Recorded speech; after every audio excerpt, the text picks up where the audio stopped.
nouvel Adam. La Bible dit que tous ceux qui croiront en lui seront justifiés. Ça veut dire que si tu veux être juste devant Dieu, tout ce que Dieu te demande, c'est de croire en Jésus. Alors, arrêtez la guerre des religions, arrêtez la guerre des églises. Arrêtez de te vanter de votre religion de la famille. Nous avons notre religion dans notre famille. Ah, pasteur, nous, on est de 100% de telle religion. Arrêtez ça. Arrêtez, parce que si Dieu a vu que la religion pouvait sauver quelqu'un, pouvait pardonner le péché de quelqu'un, il n'allait pas envoyer Jésus. Mais c'est parce qu'à l'époque où Jésus était né, il y avait tellement de religions. Il y en avait plein, en millions. Comme en Inde. Il y en avait déjà. Mais Dieu, quand il a regardé, la religion ne pouvait pas sauver quelqu'un. La religion ne pouvait pas donner la paix. La religion ne pouvait pas purifier quelqu'un. La religion, peu importe sa beauté, peu importe sa... Alors, peu importe l'éloquence de la personne qui explique cette religion. Mais non, ça ne t'amène nulle part. Mais Jésus t'amène quelque part. Il a dit, je suis le chemin. Si quelqu'un me trouve, il ne sera pas perdu. Il a dit, je suis la vie. Si quelqu'un croit en moi, il a la vie. Même s'il n'a rien dans son compte à la banque, mais il a la vie.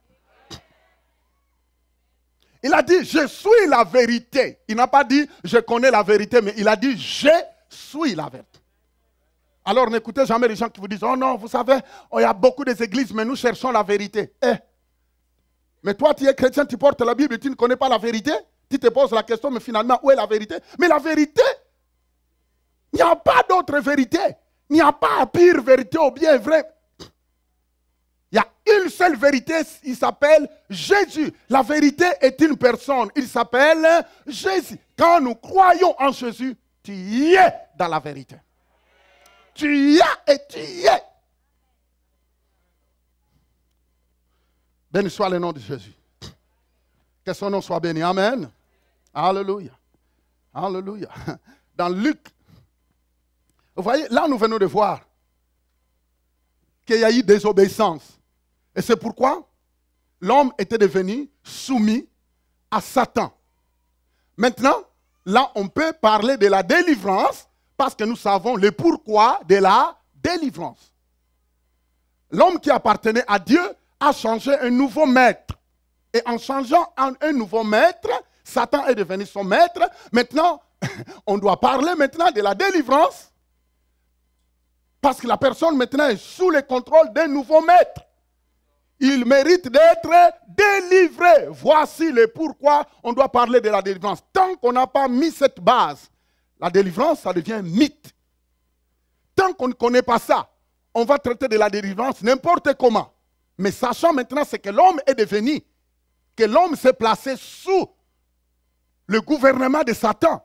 L'homme est devenu esclave de Satan. L'homme est devenu vraiment un instrument à manipuler de Satan. Maintenant, il mérite d'être délivré. Et là, on peut parler de la délivrance. Béni soit le nom du Seigneur. Alléluia.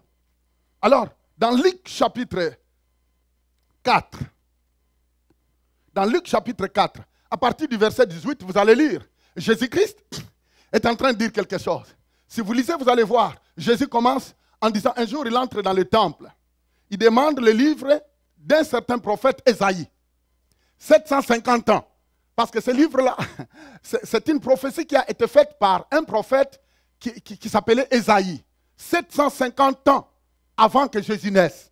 Alors Jésus entre dans les synagogues, il demande qu'on lui apporte le livre d'Ésaïe. La Bible dit qu'il l'ouvre directement, il tombe sur ce passage où Ésaïe est en train de prophétiser 750 ans avant la naissance de Jésus. Vous voyez que Dieu n'oublie jamais. Ta situation, que tu penses que non, ça fait longtemps que je traîne, Dieu a une solution. Qui est là? Tu te rends compte? 750 ans, Jésus est né, il entre dans les synagogues, il demande le livre, on lui apporte le livre d'Ésaïe, il l'ouvre, il tombe directement là où le prophète Ésaïe, 750 ans, avait déclaré ce que le Messie devrait accomplir.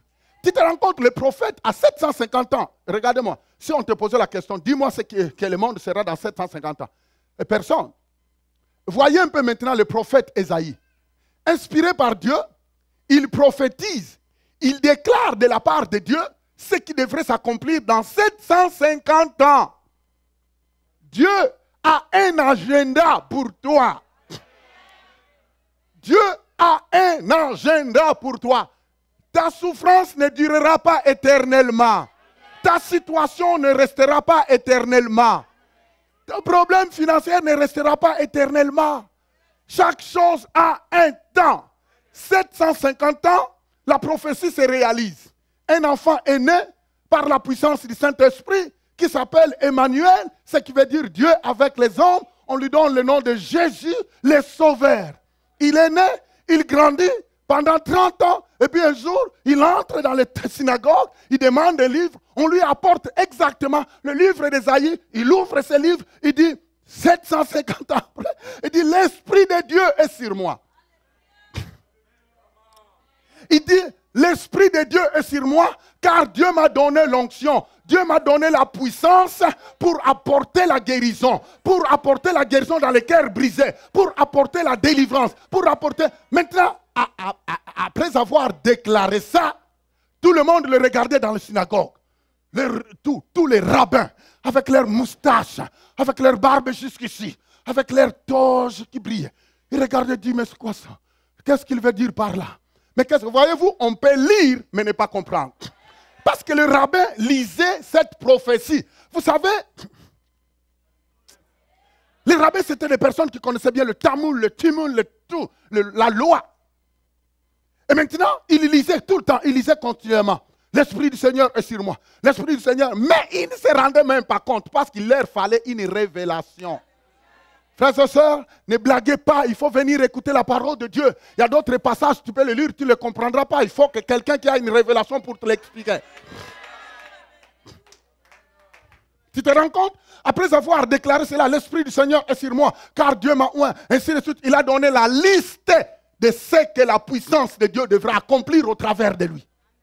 Et à la fin, il ferme ses livres, il dit, aujourd'hui, cette parole s'est accomplie. Il dit, aïe! Les gens ont dit, hé, charpentier, viens-t'en ici, viens. Elle dit, mais attends, pour qui il se prend ce garçon? Il a combien? Il a 30 ans, mais pour qui il se prend? Elle dit, monsieur le charpentier, mais c'est toi le charpentier.